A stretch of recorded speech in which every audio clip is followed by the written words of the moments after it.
Okay, I finally have not traveled this week, and it's been honestly really great. So this week what I really wanted to do was kind of take everything that I've learned for these past 2.5 months of study abroad and kind of relay my knowledge onto you so that people going abroad in the summer, next semester, blah blah blah, wherever you're going, whenever you're going, these are some tips for you if you need them. First, this is something that I struggle with a lot. I don't like spending money. It gives me physical pain. I'm super cheap. I'm like the biggest freaking cheapskate you could find out there. Know how much money you want to spend, how much money you can spend, and then give yourself a little bit more. I'm in Italy, so I'm in Europe. There are super cheap options to get around all types of areas in Europe. You can take flights on different airlines like Ryanair, EasyJet, Vueling for super cheap. Like, I'm talking 40 euros a pop here.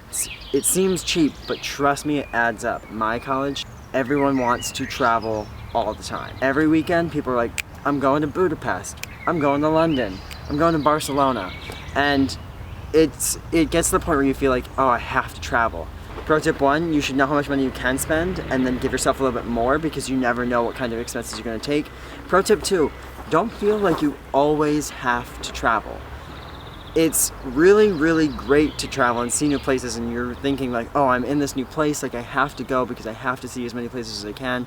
That's not necessarily true. I was so excited to go to Florence, and then I was so excited to get out of Florence. I was so excited to go everywhere else I could. Don't worry about it. Like, you're gonna have fun no matter where you are, and sometimes traveling is really, really tiring. There's been times when I've had to wake up at like 4 in the morning just to go on a plane or catch a train to go on a plane. It's a lot. As you saw last week, I went alone to London, and yes, it was great. It was fun going to see all these different places in London. I prefer traveling with a group, but that is something for you to definitely figure out, and if you can travel alone, do it. Here's why. It's more fun to enjoy things together, because then you have memories together. That being said, when you travel with a group, you are constantly pleasing the group as to see where you want to go. There's people over there. Oh, it's an old guy, okay. When you travel alone, it's your itinerary. It's what you want to do, it's where you want to go, and you don't have to please anyone except yourself. Pro tip number 4, and this kind of goes with the part of study abroad, like you are studying abroad. Studying abroad. Study. Don't come here and like get F's on your papers just because you're like, oh, I'm in Europe, like I can go anywhere I want. Like, you still have, this is like, don't waste your money on the college education. You fail all your classes, and then, you know, that's not going to help you in any way, shape, or form. It's a lot of free time, a lot of partying, a lot of things that you want to do, but there's also an aspect of you still need to succeed. A lot of the classes that are here in Florence are all about like Italian culture, and there's different classes you can take. Like here we have classes on Italian cinema. I'm taking an Italian opera class. Like there's classes that are all about the place that you're living in, and it's really, really great to experience those. 1, it'll help your GPA, and 2, that's what you came here for. More on the lines of knowing where you're being, it's good to know some of the language, especially if you're traveling to a place that's not Australia or England. Like if you are in a country that doesn't speak your mother tongue, like learn a little bit of it because it'll help you a lot. There's not always going to be places where everyone speaks English. Like here in Florence, I'm lucky, kind of, because it's a big tourist town in the spring, summer months. That's great. There's a lot to do, there's a lot to see, but that means that all the people here speak some degree of English because they know that there's all these tourists coming in who are going to give them money if they speak English. Not all places are like that, and not all places are going to speak the language that you need to speak. The next pro tip, here there's passports. There's like, you have to keep track of your shit. Be smart. Like, don't lose shit. Keep your passport. Be smart more about like your personal belongings, because there are so many people here who've got their shit stolen. Oh my god. My friend's gotten her wallet stolen. I've got another friend who got his wallet stolen. Phones have been stolen.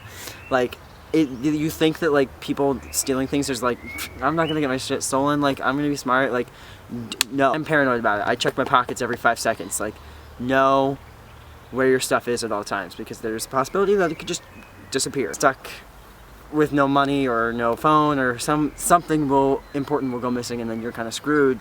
You need to keep track of your stuff. Another big tip is that make your study abroad experience what you want it to be. There are people who just spend all their time in bed. Like, you're in a foreign country and your time is limited. Go out, do things. Like, I see these people lying in bed all day and I'm like, how are you doing this? Like, you may come back to Europe, but you ain't gonna be studying abroad and living here for this long. Like, this is a once in a lifetime opportunity. I mean, twice if you study abroad more than once, but like, you know, it's not for me. Like, this is my one shot at being abroad and you gotta make the most of it.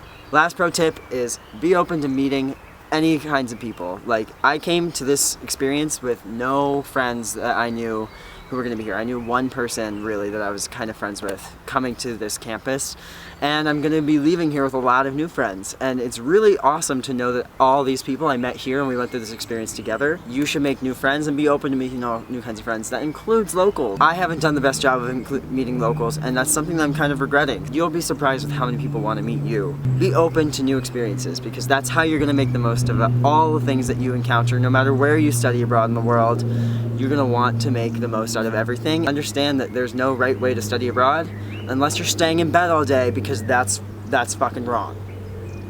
Not gonna lie. I've got like 30 something days left here and I'm gonna cherish every minute of them, even though I'm homesick as hell. Let me know if you agree to any of these tips or if you have any more to add. Put them in the comment section below. If anyone's gonna comment on this, I don't know. But do it, because I want to see if there's anything that other people should know about studying abroad. Anyway, so that's all I got for you guys. I hope you like these tips. I hope you take them into account, and I hope you enjoy all that there is to offer about your study abroad experience whenever it may come. I'll see you guys next week. Bye!